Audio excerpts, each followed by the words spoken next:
વીટીવીના sting operation બાદ સરકાર હરકતમાં. રાજ્યના મુખ્ય સચિવે કહ્યું, બેંક કે આરબીઆઈ સિવાય કોઈ નહીં સ્વીકારી શકે જૂની નોટ. વીટીવીના સ્ટિંગ ઓપરેશનને નેતાઓએ બિરદાવ્યું તો કોંગ્રેસે કર્યા વખાણ. ભાજપનું ભેદી મૌન.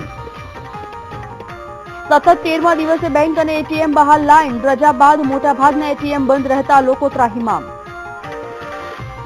ખેડૂતો માટે સારા સમાચાર. જૂની નોટ સાથે ખેડૂતો ખરીદી શકશે બિયારણ. કેન્દ્ર સરકારનો નિર્ણય. સુરતના માથાભારે શખ્સ ભૂપત આહીરની હત્યાના સીસીટીવી ફૂટેજ આવ્યા સામે. હત્યારાઓએ ભૂપત આહીરને દોડાવીને માર્યો હતો. કમલમમાં મળી પ્રદેશ ભાજપના પદાધિકારીઓની બેઠક. સહકારી ક્ષેત્રમાં નોટબંધીને લઈને થઈ ચર્ચા.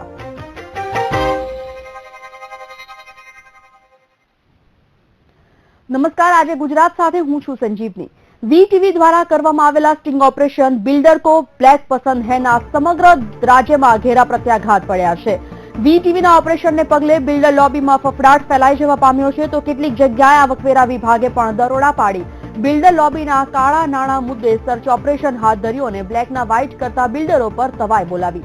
વીટીવી પર દિવસભર ચાલેલા સ્ટિંગ ઓપરેશનને રાજ્યના રાજકારણીઓ, વિપક્ષો અને સામાન્ય જનતાએ પણ બિરદાવ્યું છે. રાજકીય પક્ષોએ પોતાની પ્રતિક્રિયા આપતા કહ્યું કે બિલ્ડર લોબી બ્લેકના વ્હાઇટ કરી રહી છે અને આમ જનતા પરેશાની વેઠી રહી છે. આવા બિલ્ડર્સ પર રાજ્ય સરકારે કડક પગલાં લેવા જોઈએ. તો જનતાએ પણ સ્ટિંગ બાદ બિલ્ડરોની મનમાની અને બ્લેકના વ્હાઇટ કરવાની કામગીરી પર કડકમાં કડક પગલાં લેવાય તેવી માંગ કરી છે. તો રાજ્યના મુખ્ય સચિવ જે.એન. સિંઘે પોતાની પ્રતિક્રિયા આપી. મુખ્ય સચિવે સ્પષ્ટ જણાવ્યું છે કે ₹500 અને 1000ની નોટ બંધ થયા બાદ કોઈ પણ વ્યક્તિ કે વ્યવસ્થા કરનાર તેને સ્વીકારી શકશે. આ નોટ માત્ર બેંક કે આરબીઆઈ દ્વારા જ સ્વીકારી શકાશે.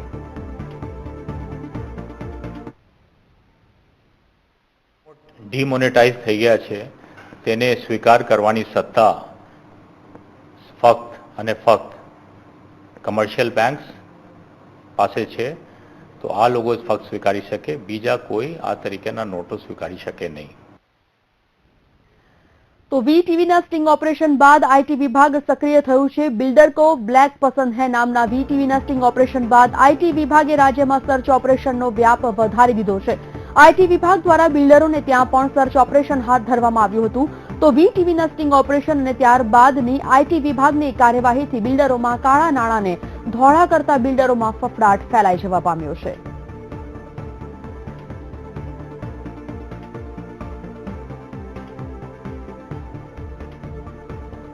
તો રાજ્યમાં બિલ્ડરને ત્યાં અત્યારે સર્ચ ઓપરેશનની કાર્યવાહી શરૂ કરી દેવામાં આવી છે. વીટીવીએ સ્ટિંગ ઓપરેશન હાથ ધર્યું હતું અને ત્યારબાદ આઈટી વિભાગ સક્રિય બન્યું છે. બિલ્ડર જ્વાલાસોને ત્યાં અત્યારે દરોડાની કાર્યવાહી શરૂ કરી દેવામાં આવી છે અને તેના કારણે બિલ્ડર લોબીમાં અને વેપારીઓમાં ફફડાટ ફેલાઈ જવા પામ્યો છે. વીટીવીએ એક મુહિમ ઉપાડી છે.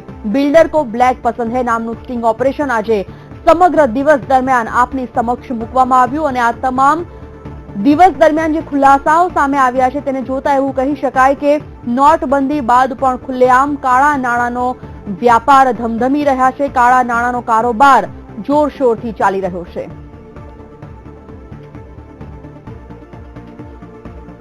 કોંગ્રેસ પ્રવક્તા મનીષ દોશીનું શું કહેવું છે આ અંગે તે પણ સાંભળીએ.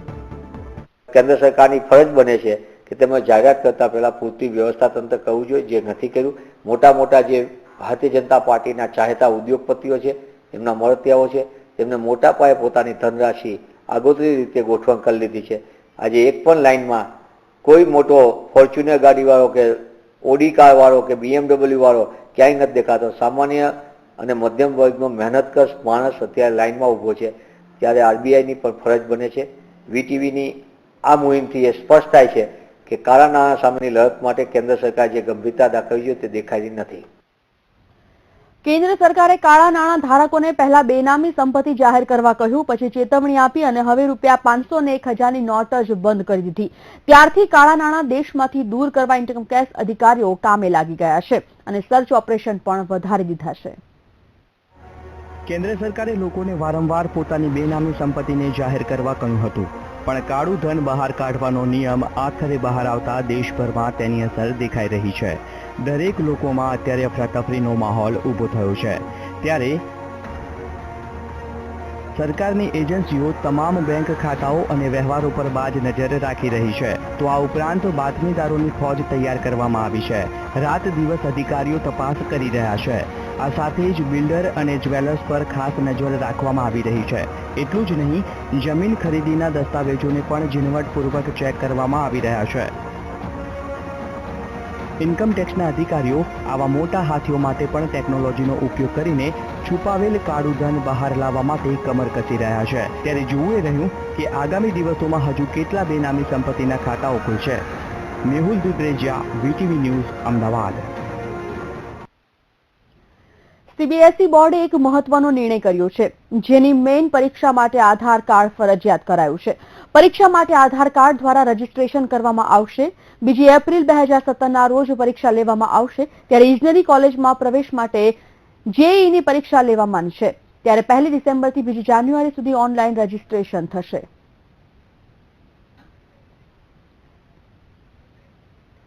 કમલમ ખાતે ભાજપના પદાધિકારીઓની બેઠક યોજાઈ. આ બેઠકમાં પ્રભારી દિનેશ શર્મા, પ્રદેશ પ્રમુખ જીતુ વાઘાણી પણ ઉપસ્થિત રહ્યા હતા. તો રાષ્ટ્રીય સંગઠન મહામંત્રી વી સતીશ પણ હાજર રહ્યા. સહકારી ક્ષેત્રમાં નોટબંધી પર ચર્ચા કરવામાં આવી. આ સિવાય નોટબંધી અને સંગઠન બાબતે આ બેઠકમાં ચર્ચા કરવામાં આવી હોવાનું સૂત્રો પાસેથી જાણવા મળ્યું છે.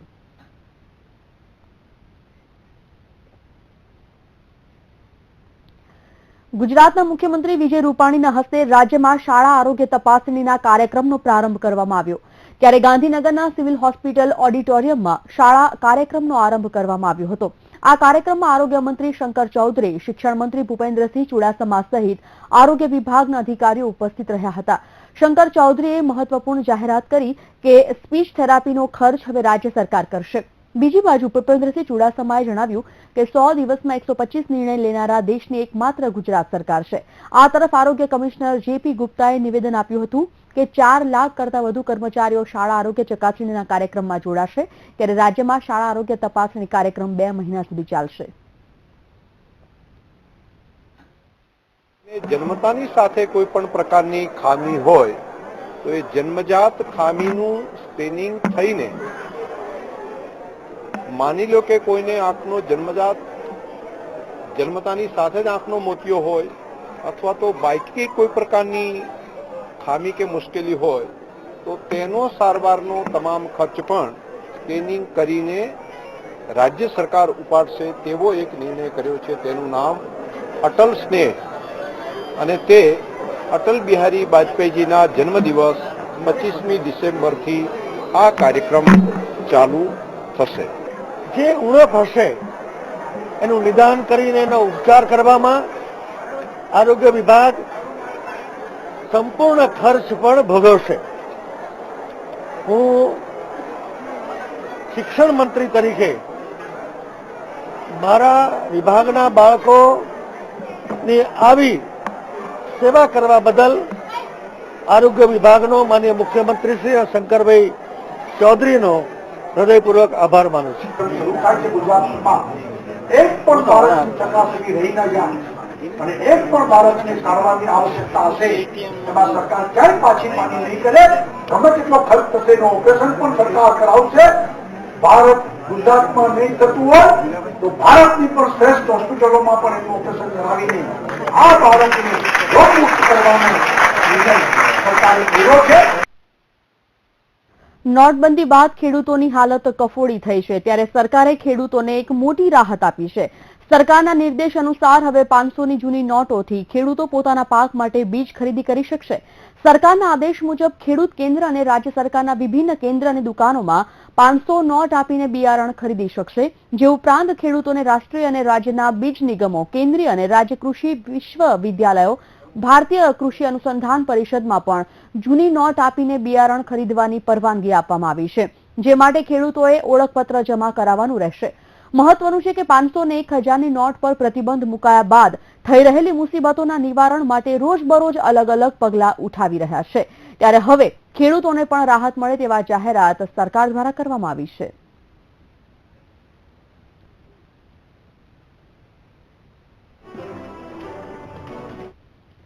છેલ્લા 13 દિવસથી રૂપિયા 500 ને 1000ની નોટ બંધ થતા લોકો પરેશાન થઈ રહ્યા છે. તો બીજી તરફ લોકો વડાપ્રધાનના આ નિર્ણયને આવકારી રહ્યા છે. પરંતુ રવિવારની બેંકની રજા બાદ આજથી રાબેતા મુજબ બેંકનું કામ શરૂ થયું છે. ત્યારે બેંકની બહાર લાંબી કતારો જોવા મળી રહી છે. આપ જે દ્રશ્યો સ્ક્રીન પર જોઈ રહ્યા છો તે તમામ દ્રશ્યો મહાનગરપાલિકાના છે. અમદાવાદ, વડોદરા અને સુરતમાં પણ નોટબંધીને લઈ લોકો ત્રાહિમામ પોકારી ઉઠ્યા છે. નોટબંધીના 13મા દિવસે પણ બેંકની બહાર લાંબી લાઈનો જોવા મળી રહી છે અને બેંકની એક દિવસની રજા બાદ મોટાભાગના એટીએમ બંધ રહેતા લોકો પરેશાન થઈ રહ્યા છે.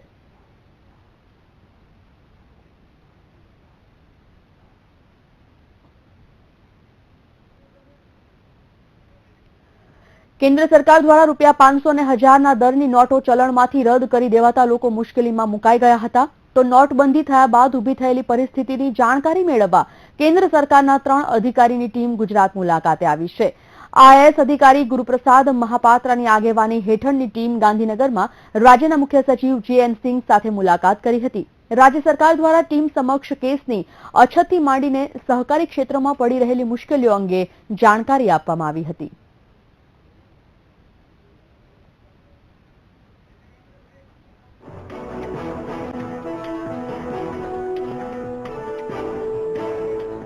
છેલ્લા 13 દિવસથી રૂપિયા 500 અને 1000ની નોટ બંધ થતા લોકો પરેશાન થઈ રહ્યા છે. તો બીજી બાજુ લોકો વડાપ્રધાનના આ નિર્ણયને આવકારી રહ્યા છે. રવિવારની બેંકની રજા બાદ આજથી રાબેતા મુજબ બેંકનું કામ શરૂ થયું ત્યારે બેંકની બહાર લાંબી કતારો જોવા મળી હતી.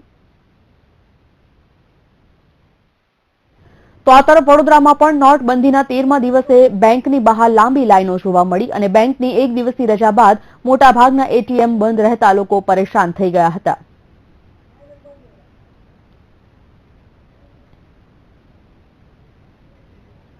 આ તરફ સુરતમાં પણ નોટબંધીના 13મા દિવસે બેંકની બહાર લાંબી કતારો જોવા મળી હતી અને બેંકની એક દિવસની રજા બાદ લોકો પરેશાન થઈ રહ્યા હતા.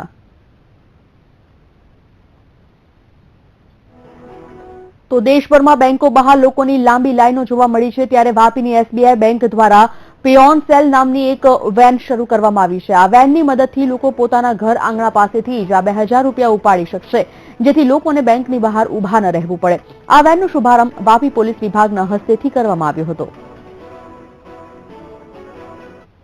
વાપી સ્થિત જીઆઈડીસી એરિયા અને અગલ બગલમાં એટીએમ કાર્ડના ઉપયોગથી સિનિયર સિટીઝન્સના આંગણે તેમજ રોડ ઉપર મહિલાઓને અને અન્ય નાના ધંધાદારથીઓને ફાયદા માટે ભારતીય સ્ટેટ બેંકે મોબાઈલ એટીએમ ચાલુ કરેલ છે. છેલ્લા 13 દિવસથી નોટબંધીનો અમલ ચાલુ છે, જેને લઈને દેશભરમાં લોકો મુશ્કેલીમાં મુકાઈ ગયા છે. તો વળી સરકાર અને રિઝર્વ બેંક દ્વારા દરરોજ વિવિધ નિયમોની જાહેરાત કરી મુશ્કેલીઓ વધારો કરવામાં આવી રહ્યો હોય તેવું લાગી રહ્યું છે. તેવા સમયે બેંક, એટીએમ અને પોસ્ટ ઓફિસની વાસ્તવિક પરિસ્થિતિ શું છે તે જાણવા કેન્દ્ર સરકારે મ્યુનિસિપલ કોર્પોરેશનને ખાસ આદેશ કર્યો, જે અંતર્ગત એએમસીએ તેના એકાઉન્ટ અને ટેક્સ વિભાગના 10 અધિકારીઓ અને 70 કર્મચારીઓની ઝોન મુજબ 10 ટીમો બનાવી, જેઓ વિવિધ બેંક, એટીએમ અને પોસ્ટ ઓફિસમાં જઈને કર્મચારીઓ અને લોકો સાથે પૂછપરછ કરીને વિસ્તૃત રિપોર્ટ તૈયાર કરી રહ્યા છે. નોટબંધીના નિર્ણય બાદ ખરેખર બેંકો અને એટીએમમાં કેવી પરિસ્થિતિ છે અને ખરેખર લોકોને શું તકલીફ પડી રહી છે તેનો એક અભ્યાસ કરવા માટે ખાસ કરીને કેન્દ્ર સરકારનો જે પરિપત્ર આવ્યો છે તેના આધારે અમદાવાદ મ્યુનિસિપલ કોર્પોરેશનના એકાઉન્ટ વિભાગની જે વિવિધ ટીમ છે તે પોસ્ટ ઓફિસ, બેંકો અને એટીએમમાં જઈને આ વાસ્તવિક પરિસ્થિતિનો એક અભ્યાસ કરી રહી છે, જેના આધારે એક રિપોર્ટ તૈયાર કરવામાં આવશે અને ઉપરી અધિકારીને તેનો રિપોર્ટ સબમિટ કરવામાં આવશે. હાલમાં પણ આપ મારી પાછળ દ્રશ્યો જોઈ શકો છો કે કોર્પોરેશનના અધિકારીઓ અહીંયા આવ્યા છે અને વિવિધ બેંકમાં તપાસ કરી અને લોકો સાથે વાતચીત કરી, બેંકના સ્ટાફ સાથે વાતચીત કરી એક રિપોર્ટ તૈયાર કરી રહ્યા છે. કેમેરામેન સિદ્ધાર્થ આચાર્ય સાથે અર્પણ કાયદાવાલા, વીટીવી ન્યૂઝ, અમદાવાદ. ભાવનગર જિલ્લા પંચાયતની સામાન્ય સભા પ્રમુખના અધ્યક્ષસ્થાને યોજાઈ હતી. આ સામાન્ય સભામાં વિવિધ પક્ષે હોબાળો મચી જવા પામ્યો. પ્રમુખે ખેડૂતોને તાલુકા પંચાયત કે ગ્રામ પંચાયતના લેણા ચૂકવવા માટે જૂની નોટ સરકાર ચલાવે તેવો ઠરાવ કરતા હોબાળો થયો હતો. આ સભામાં અધૂરા કામ પૂરા કરવા માટે અધિકારીઓને સૂચના પણ આપવામાં આવી હતી. આગામી દિવસોમાં જિલ્લાની 62 ગ્રામ પંચાયત અને 3 તાલુકા પંચાયતના મકાનોનું નવીનીકરણ 14 કરોડના ખર્ચે કરવામાં આવશે તેમ પણ નક્કી કરવામાં આવ્યું હતું.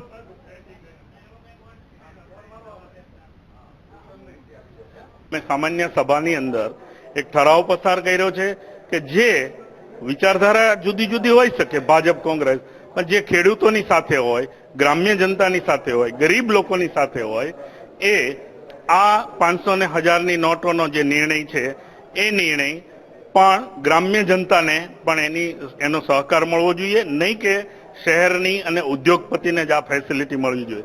એ સિવાય નવી ગ્રામ પંચાયતના વિભાજનો કર્યા છે. એમાં ઘણી ગ્રામ પંચાયતો વધી છે.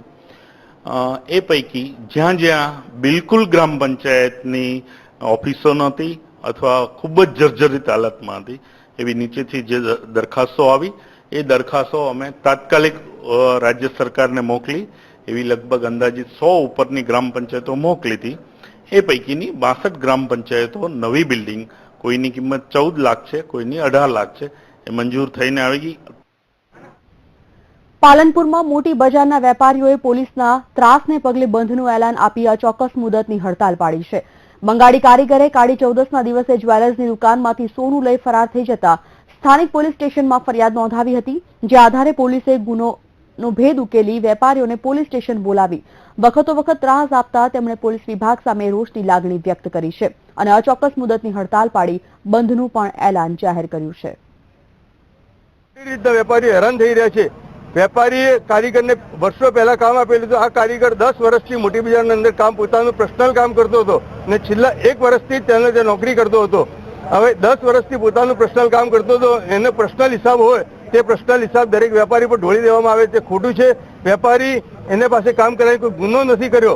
કામ કરાવી બંગાળી કારીગર પાસે કામ કરાવી એટલે ગુનો ન હોય. તે કારીગર આજ પોતા પાસે ન હોય કે પોતાના ઘરમાંથી લાવીને ના આપવું પડે એટલે વેપારીને બધાના ખોટા નામ આપવામાં આવે છે. આવી રીતે વેપારીને હેરાનગતિ કરવામાં આવે છે. એટલા માટે આજે પાલનપુર ચોકસી સુવર્ણકાર એસોસિએશન આખો સંપૂર્ણ પાલનપુર બંધનું એલાન આપેલું છે. સુરતમાં પોતાની જાતને ડોન કહેવડાવનાર ભૂપત આહિરની ગઈકાલે સાંજે હત્યા કરવામાં આવી, જેના પર 7 જેટલા મર્ડરના આરોપ હતા. તે ભૂપત ગઈકાલે અર્ચના સ્કૂલ પાસેથી પસાર થઈ રહ્યો હતો તે વખતે પૂર્વ પ્લાન પ્રમાણે તેના જૂના દુશ્મનોએ ભૂપતનું ખુલ્લેઆમ ઢીમ ઢાળી દીધું. હત્યા બાદ તમામ આરોપી ફરાર થઈ ગયા હતા. ચલો જોઈએ કોણ હતો ભૂપત અને કેવી રીતે રીઢો ગુનેગાર બન્યો.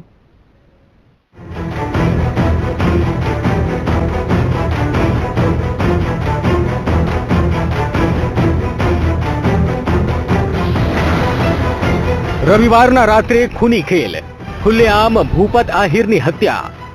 સુરત શહેરમાં પોતાની ધાક જમાવનાર ભૂપત આહિરની ગઈ રાત્રે હત્યા કરી દેવામાં આવી છે. પોતાની જાતને કિંગ સમજતા ભૂપતની હત્યા થતા અનેક લોકોએ રાહતનો શ્વાસ લીધો છે.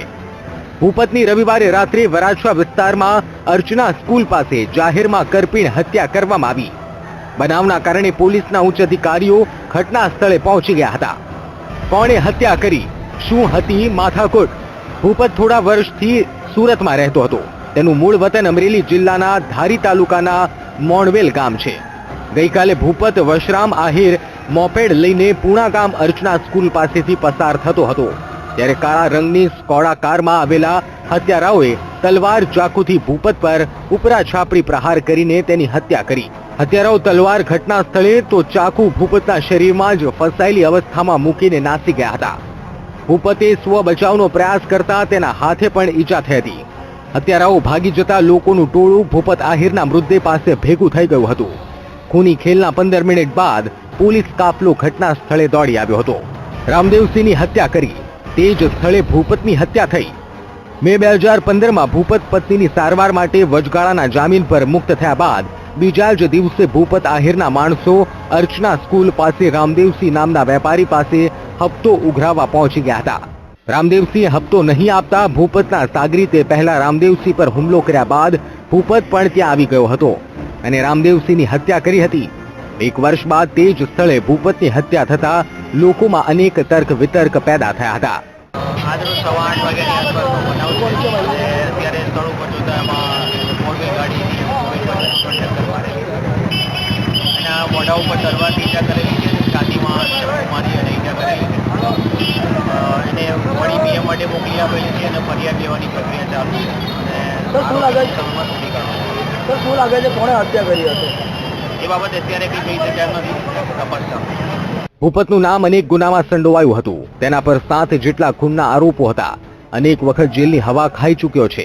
સુરતનો ડોન બનવા માંગતો હતો, પરંતુ તેની તમામ ઈચ્છા અધૂરી રહી ગઈ અને સ્વધામ પહોંચી ગયો.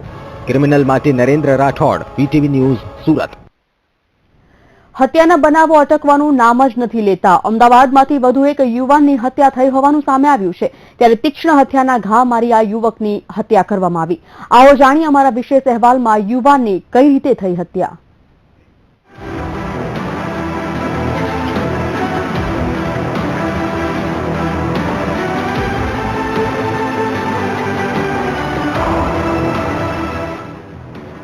અમદાવાદમાં આવેલા જુહાપુરા વિસ્તારમાં નવી ભઠ્ઠા સ્કૂલ પાસે એક યુવકની તીક્ષ્ણ હથિયારના ઘા મારી હત્યા કરી દેવામાં આવી હતી. અસલાલી પોલીસે તપાસ હાથ ધરતા સમગ્ર મામલાનો ઘટસ્ફોટ થયો હતો. ઇસ્લામિક સાથે કામ કરતા તેના સાથી મિત્રોએ યુવકની હત્યા કરી હોવાનું સામે આવ્યું છે. બંને મિત્રો એક ખાનગી કંપનીમાં સાથે કામ કરતા હતા અને 2 મહિના અગાઉ પાણી બાબતે ઝઘડો થયો હતો, જેની અદાવત રાખી યુવકની હત્યા કરવામાં આવી હતી. तबारक अली मैं हूँ और वो भाई घर पे गया था, घर से आते ही मतलब वो तुरंत गाड़ी खड़ी भी नहीं किया, उसने मार दिया छुरी. हाँ, और मतलब इसमें पूरी पब्लिक हो गई और उसका कोई ऐसा कोई नहीं था. 2-2.5 महीने भी पहले झगड़ा हुआ था, लेकिन इसने हमेशा ऐसा मतलब झगड़ा करता रहता है. वो हर बच्चों को भी दौड़ाता रहता है और आज उसने अचानक आया, बस वो आता भी नहीं था लेकिन आज आया तो उसने छुरी से मतलब मार दिया.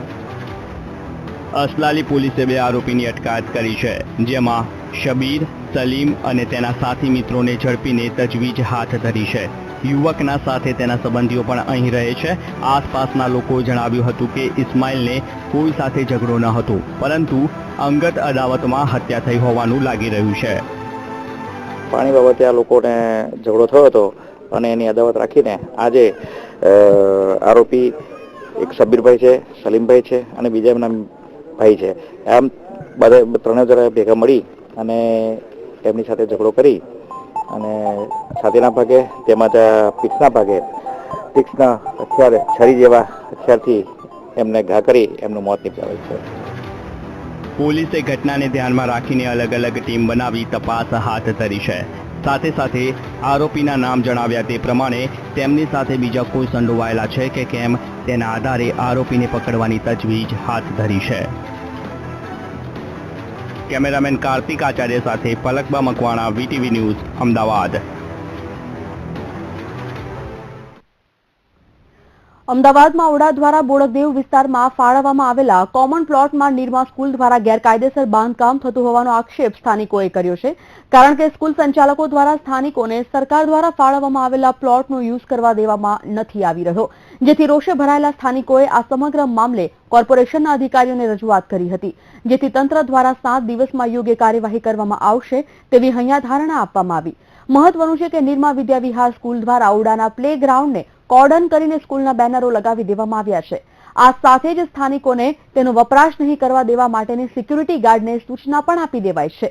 હાલ સ્થાનિકો આ અંગે કાયદેસરની ફરિયાદ નોંધાવવા માટેના પણ પ્રયત્નો શરૂ કરી દીધા છે. નિરમાએ જે ગેરમાર્ગ દોરવા માટે ચારે બાજુ નિરમાના બોર્ડ અને પોસ્ટર માર્યા છે એ હટાવીને તાત્કાલિક ઓડાના બેનર લાગવા જોઈએ. તેમજ જે જાહેર નોટિસ બોર્ડ એ લોકોએ બહાર મૂકી જોઈએ, વાંચી શકે લોકો એવી રીતે, અને ઉઠાવીને 50 મીટર અંદર મૂકી દીધું છે સંતાડીને, એ બધું જાહેર એમાં મૂકવું જોઈએ. એ લોકોએ અંદર ટ્રાન્સફોર્મર અને એની કેબિન બનાવી દીધી છે પાર્કમાં, અને ત્યાંથી વાયરિંગ ખેંચેલું છે એમની સ્કૂલમાં, એ તાત્કાલિક ડિમોલિશ થવું જોઈએ. પ્લોટ જે છે એની અંદર નિરમા વિદ્યા વિહારવાળાએ એમના હોર્ડિંગ ઊભા કરેલા છે 3 કે 4 જે ઊભા કરી શકે નહીં, કારણ કે અને આ રીતે જે બધી જે કાર્યવાહી કરી છે સ્કૂલના, એટલે એને જે શરત ભંગ કરીને એનો પ્લોટ ઔડા અથવા કોર્પોરેશને પરત લેવો જોઈએ. સુરતમાં કરોડો રૂપિયાના હીરાનું ફૂલેકું ફેરવીને ફરાર થઈ ગયેલા પિતા પુત્રની ચોક્કસ બાતમીના આધારે ધરપકડ કરી લેવામાં આવી છે. બનાસકાંઠાના છાપી પોલીસના હાથે હાલ પિતા પુત્ર ઝડપાઈ ગયા છે. ત્યારે સમગ્ર વિગતની જો વિસ્તારપૂર્વક વાત કરીએ તો વડગામ તાલુકાના પોસવાદળ ગામના વતની મનોજભાઈ સુરતમાં સ્થાયી થઈ હીરાના વેપાર સાથે સંકળાયેલા હતા. જોકે તેમણે સુરતમાં જ હીરાના વેપારીઓ સાથે વિશ્વાસ કેળવી વેપારીઓ સાથે અંદાજે 1.5 કરોડના હીરાના માલનું ચીટિંગ કરીને ફરાર થઈ ગયા. વેપારીઓએ સુરતના મહિધરપુરા પોલીસ મથકે પિતા પુત્ર સામે ફરિયાદ નોંધાવી હતી, જે કેસ અંતર્ગત સુરત પોલીસે છાપી પોલીસની મદદ પણ લીધી હતી. ત્યારબાદ છાપી પોલીસે પિતા પુત્રની ધરપકડ કરી કાયદેસરની કાર્યવાહી શરૂ કરી છે. જામનગરની વાત કરવામાં આવે, જામનગર મહાનગરપાલિકાના અધિકારીઓની વધુ એક ગોલમાલ સામે આવી છે, જેને લઈને મહાનગરપાલિકાના અધિકારીઓમાં દોડધામ મચી ગઈ છે. ત્યારે શું છે આ સમગ્ર મામલો, જોઈએ આ રિપોર્ટમાં.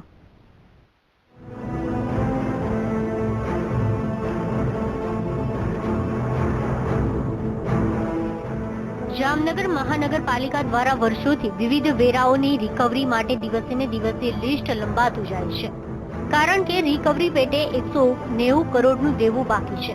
ત્યારે મહાનગરપાલિકાએ 550 જેટલા કર્મચારીઓને વોર્ડ વાઇઝ રિકવરી માટે કામે લગાવ્યા છે, પરંતુ મહાનગરપાલિકાની પોલના કારણે એક ચોંકાવનારો ખુલાસો સામે આવ્યો છે, જેમાં મહાનગરપાલિકા દ્વારા બનાવવામાં આવેલી યાદીમાં 5 મૃતક કર્મચારી અને એક નિવૃત્ત કર્મચારીનું નામ સામે આવ્યું છે, જેથી સવાલ એ થાય છે કે મૃતક કર્મચારી રિકવરી કઈ રીતે કરે। આ વસ્તુ કમિશનર સાહેબને કીધું તમારા ધ્યાનમાં નથી, પણ જીવતા તો ઠીક ટેક્સ ઉઘરાવા જાય, પણ આ નવાઈની વાત છે ભારત દેશમાં કે આ મહાનગરપાલિકામાં મરેલા માણસો ટેક્સ ઉઘરાવા જાય, એ આ મહાનગરપાલિકામાં પહેલી વાર અમે જોયું છે। અહીં મોટી વાત તો એ છે કે તંત્ર દ્વારા એક નિવૃત્ત કર્મચારીના ટેક્સ રિકવરી માટે ઓર્ડર પણ કાઢવામાં આવ્યો છે, જેની જાણ પરિવારજનોને પણ કરવામાં આવી નથી। ત્યારે મૃતક કર્મચારી ડાયાભાઈના પુત્રએ મીડિયા સમક્ષ મૃત્યુ પ્રમાણપત્ર પણ રજૂ કર્યું છે, તો બીજી તરફ નિવૃત્ત અધિકારી ગુલાબસિંહે મહાનગરપાલિકાની વોટર વર્કર્સ શાખામાંથી નિવૃત્ત થયા તેને 4 માસનો સમય વીતવા છતાં પણ રિકવરી ઝુંબેશમાં જોડાઈ જવા માટેનો ઓર્ડર ઇસ્યુ કરવામાં આવ્યો છે। દયાભાઈ બચ્ચુભાઈ પાટડિયા નોકરી કરતા વોટર વર્કર્સમાં 1.5 વર્ષ પહેલા એનું નિધન થઈ ગયું છે, તો અટાણે શંકર ટેકરી સુભાષપરા શેરી નંબર 2 અહીંયા ટાંકેથી મને જાણ કરવામાં આવી છે કે રિકવરી ઓર્ડરનો ઓર્ડર આવ્યો છે, તો 1.5 વર્ષ પહેલા એનું નિધન થઈ ગયું છે, તો એ કેવી રીતના બને? અહીંયા આજે ટાંકે બોલાવ્યો, ટાંકે હું શિપમાં નોકરી કરતો, એટલે અહીંયા બોલાવ્યો એટલે હું આવ્યો, એટલે અહીંયા મેં કીધું કે 4 મહિના ત્યાં ઉતરી ગયો એને, અને કે હવે પાછા કીએ અહીંયા નોકરીમાં ચડાવવામાં કીએ છે। તો મહાનગરપાલિકાના ડેપ્યુટી કમિશનરે આ સમગ્ર મામલે છબરડો થયો હોવાની કબૂલાત કરી હતી। જવાબદારો સામે કાર્યવાહી કરવામાં આવશે તેમ જણાવ્યું હતું। સ્ટાફની માહિતીમાં અપડેટ જે મૃત્યુ પામેલા અથવા તો રિટાયર થયેલાનું અપડેટ નહોતું થયું, એટલે એની અંદર એ નામો આવવા પામેલ છે। અમે જે તે કન્સર્ન કર્મચારી છે એને નોટિસ આપી છે, એનો ખુલાસો પૂછ્યો છે, અને જો ખુલાસો ગ્રાહ્ય નહીં રહે તો એ બાબતે આગળની ખાતાકીય કાર્યવાહી કરવામાં આવશે। આ મહાનગરપાલિકાની પોલના કારણે મહાનગરપાલિકાનું નાક ફરી એક વખત વઢાઈ ચૂક્યું છે અને અધિકારીઓને નીચું જોવાનો વારો આવ્યો છે। આ તો એક છબરડો સામે આવ્યો, પણ આવા અનેક છબરડાઓ હજુ પણ મહાનગરપાલિકામાં દબાયેલ હશે તેમ લાગી રહ્યું છે। કેમેરામેન અમરીશ ચાંદ્રા સાથે રવિ બુદ્ધદેવ, VTV ન્યૂઝ, જામનગર।